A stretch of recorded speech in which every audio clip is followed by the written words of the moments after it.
Your problem isn't that you're too nice, is that there's not any clear alternative. What this training is going to do is to give you that clear alternative so that we can actually unlock who you are truly as a person in the social arena, whether it's professional relationships, romantic relationships, or social relationships. We're going to give you the system that I used and I use with my clients that enable them to have a super strong, impactful, warm energy, which doesn't come across as abrasive, egocentric, or narcissistic, whilst also not being seen as a pushover, and actually gets respect from people in the workplace, from women that you're interested in, from other friends that you want to connect with. So let's get into the video. Here's the process I did. I identified where the nice guy syndrome was coming from. I went in and did the correct unconscious shadow work. These are the beliefs, the values, the principles, the ways of looking at the world that you hold that are making you think that being a nice guy or being too nice is something that you should do. And luckily, it's not something we were born with. It's something which we learned at some point in our life, which means that we can unlearn it too. And number 3, I showed up and embodied the change that I have begun to experience with the unconscious work, with a correct system of communication that was principle led, so I could actually have the right framework, embodied framework, to not just not be a nice guy, but actually unlock my authentic expression. So first thing you need to look at is which shadow did it come from? There's 3 different types of shadow: introjection, projection, and split ego state. Each one has its own healing system. One is let go, one is re-own, and one is reintegrate. I go into way more detail with this with my free 3-hour live training on the most practical guide to shadow work. But essentially, an introjection is something which we've taken from the outside world. It's maybe our mother or our father said something about us and we took that to mean something about ourselves. Like, I recently have a client and he really struggles with the fact that his father was really skeptical and almost always seemed to doubt him no matter what it was.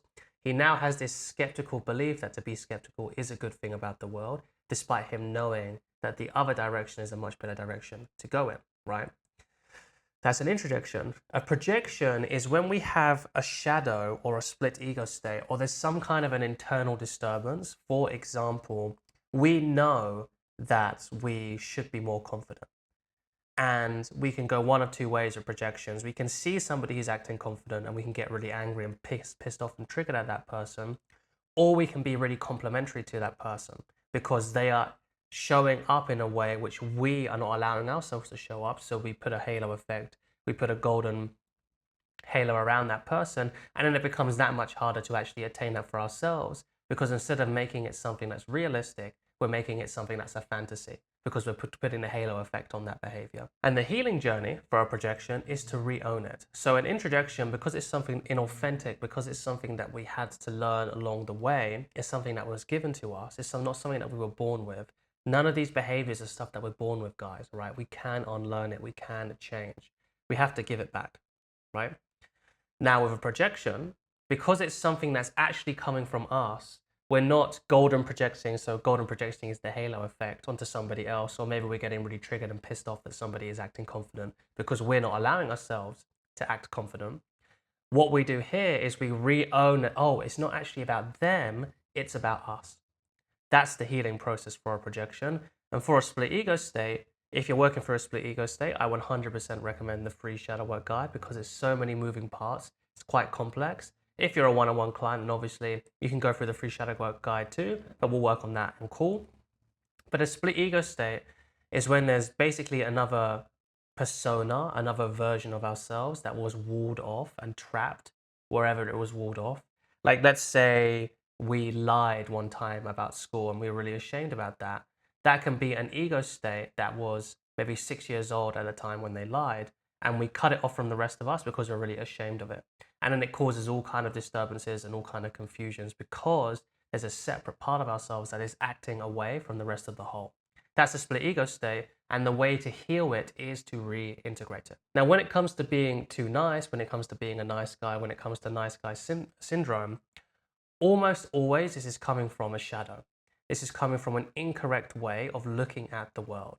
Usually, if we're just to speak broadly here, it comes from maybe our parents really enforcing the fact that we're nice because they want us to behave, or they were brought up like this, or they feel like anything that isn't really overly nice is actually being really rude. That's like an English culture thing. There's so many different ways that they can internalize this. There's so many different ways to diagnose it. Normally it comes from how we're raised or from who we interacted with. And being really nice was positively reinforced, and anything that wasn't being nice was negatively reinforced. Okay? This causes people to not own their masculinity. If it's guys, nice guy syndrome, this causes people, and if you're a woman listening to this, we all have masculine and feminine inside of us. It can also make us not own our own inner masculine energy, right? Of being more disagreeable, being a bit more of a bulldozer, right? To put it really colloquially. And we have to get to the root of what meaning or what belief we internalized from how we were raised. Essentially, the main principle you have to work with is an intense curiosity. How did this begin? Do not ask yourself why. Why is a reality cementing question. How, when, what questions are mechanical questions. They get us deeper into the issue without attaching our identity or worldview to it. When I ask, why am I such a nice guy? Then I've already accepted the reality that I am a nice guy, because it's why I am such a nice guy. Okay? Whereas if I was to ask, what is it that's making me such a nice guy? You can tell the difference, right? Oh, well, it's this thing, it's this thing, it's this thing. Okay, perfect, right? I get deeper into the issue. I get deeper to the root cause of how this introjection started, how this split ego state started, how this projection started, without attaching my worldview and ideas and who I am as a person to this thing. The reason we don't want to do that is because the more we make something personal, the harder it will be later to let it go. Because something that feels like ourselves, we don't want to let it go because it feels like a part of ourselves. It's like chopping off an arm or something.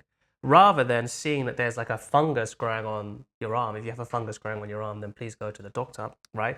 We can just take that fungus off because it's not a part of us.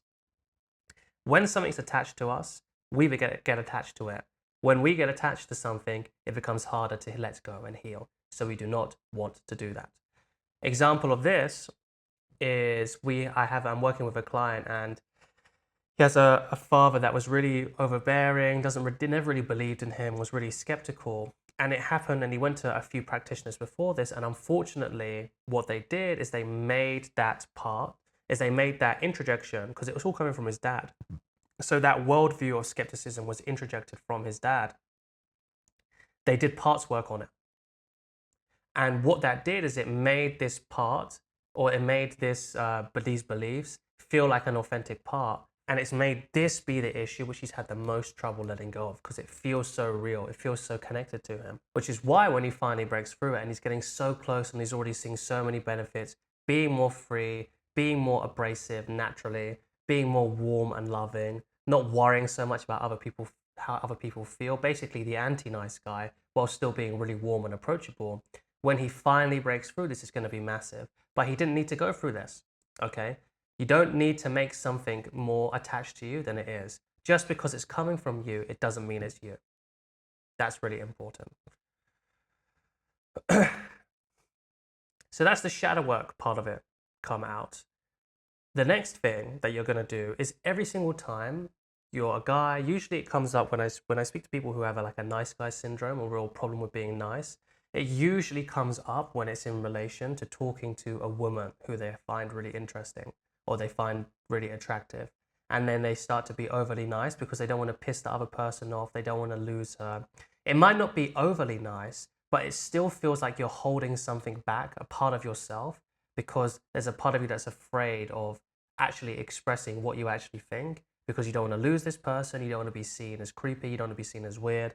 You don't want to be seen as rude, rather than just letting go. Every time you have the impulse to come up as nice, to present as a nice guy, to present as somebody who doesn't have any boundaries, to be like, oh yeah, this person, I'll just let them say this. I'll let them do this, and I won't stand up for myself.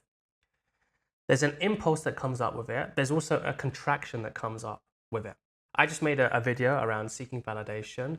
The practice I go into there is way more in depth here. So I highly recommend that video. You feel that impulse and you'll feel it will come from a contraction and tension. Instead, what you do is you relax that contraction and tension. It's a pattern interrupt. This is how you rewire habits. And then you continue the conversation as normal. You do not follow that impulse to be nice. Now, in order to do this, you'll have to follow the the layout that I did in the video around validation, because I go into how to actually catch these impulses and not just be caught in them subconsciously. But that is the showing up practice that you have to do. You have to do the shadow work. You have to do the showing up practice. Both of these are covered in my one-on-one work. Shadow work, or the do-it-yourself shadow work, is covered in my free program, which I've already mentioned. This is something that I never had a problem being too nice, or I did, but I was insecure about it. So I overcompensated and I decided to be more abrasive, okay? So instead, whenever the impulse of tension came up, like, oh, I don't want to be too, I want to be nice, or I want to be a little bit abrasive, I want to show that I'm not just a nice guy. I did this all the time, pattern interrupt, and now this impulse to be nice, to be overcompensating because I was afraid of being too nice, it's not even something that I have to focus on anymore. I'm not the person that could be affected by this. This is what all of the coaching and all of this channel is made for.